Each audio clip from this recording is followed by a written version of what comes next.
पिछले लेक्चर में हमने अंतर्राष्ट्रीय व्यापार की आवश्यकता एवं उसके महत्व के बारे में पढ़ा है। आज हम अंतर्राष्ट्रीय व्यापार की जो मुख्य समस्याएं हैं उनके बारे में पढ़ेंगे। अंतर्राष्ट्रीय व्यापार की जो मुख्य समस्याएं हैं वो इस प्रकार हैं। क्रेता व विक्रेताओं में पारस्परिक संपर्क की समस्या। अंतर्राष्ट्रीय व्यापार दो या दो से अधिक देशों के क्रेताओं व विक्रेताओं के पारस्परिक संपर्क से ही संभव होता है।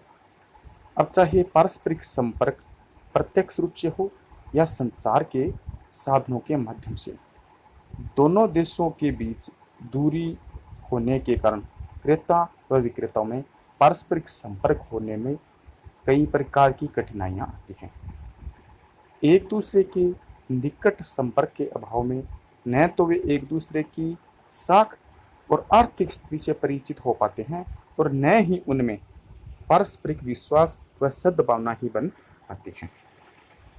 दूसरी समस्या है क्रय विक्रय संबंधी शर्तों की समस्या।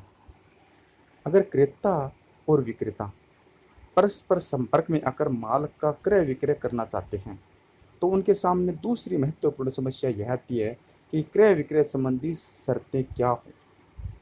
तो क्रय विक्रय की प्रमुख शर्तों में प्राय निम्न बातों का समावेश होता है। पहली है साख की समस्या, problem of credit. International trade के अंतर्गत न तो क्रेता विक्रेताओं में निकट संपर्क रहता है और न वे एक दूसरे की आर्थिक स्थिति से परिचित होते हैं और न उनकी साख क्षमता से परिचित होते हैं। अब मान लो अगर क्रेता माल को उधार लेना चाहता है जबकि विक्रेता नकद बेचना चाहता है तो उन दोनों के बीच ट्रेड नहीं हो पाएगा। इसके अलावा उधार भी अधिक समय के लिए दिया जाना संभव नहीं होता है। यही कारण है कि अंतर्राष्ट्रीय व्यापार में माल उधार बेचने पर साख पत्र का सहारा लिया जाता है या आयात निर्यात के जो एजेंट हैं उनकी सहायता ली जाती है जो अंतर्राष्ट्रीय ख्याति प्राप्त हो।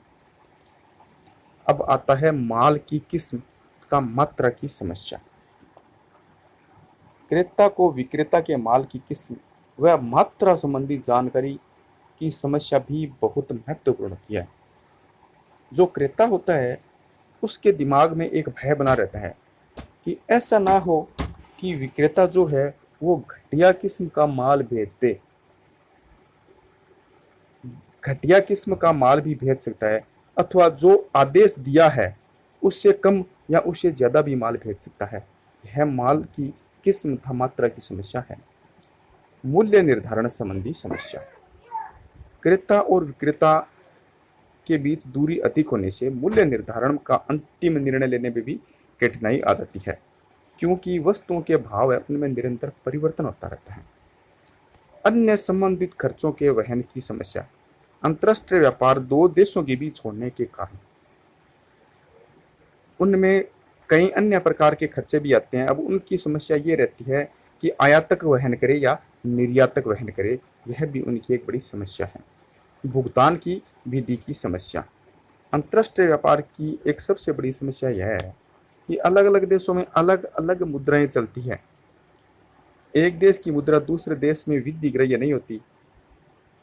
आयात करता हुआ अपने देश की मुद्रा में भुगतान लेना चाहता है, आयातकर्ता अपने देश की मुद्रा में भुगतान करना चाहता है, जबकि निर्यातक है वो अपने देश की मुद्रा में ही भुगतान लेना चाहता है। तो यह भी एक बड़ी समस्या है।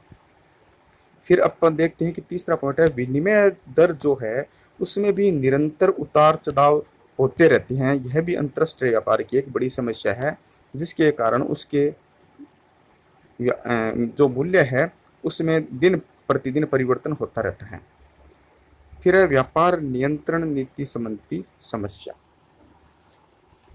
आजकल प्राय सभी देशों में विदेशी व्यापार व विदेशी विनिमय पर सरकार का नियंत्रण बढ़ता जा रहा है। बहुत सारे देशों में बहुत कठोर नियंत्रण लगा रखे हैं। स्वतंत्र व्यापार की नीति तो अब एक स्वप्न बनकर रह गई है।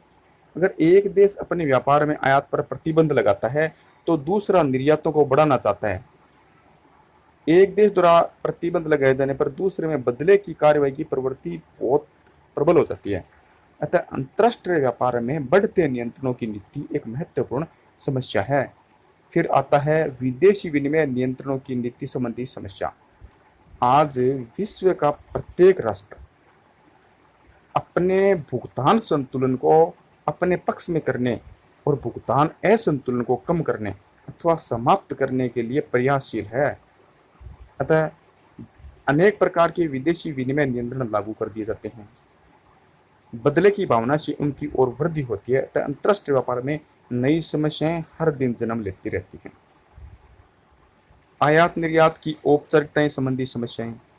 अंतरराष्ट्रीय व्यापार की सबसे जटिल प्रक्रिया यह है कि इसमें बहुत सारी औपचारिकताओं का पालन करना पड़ता है।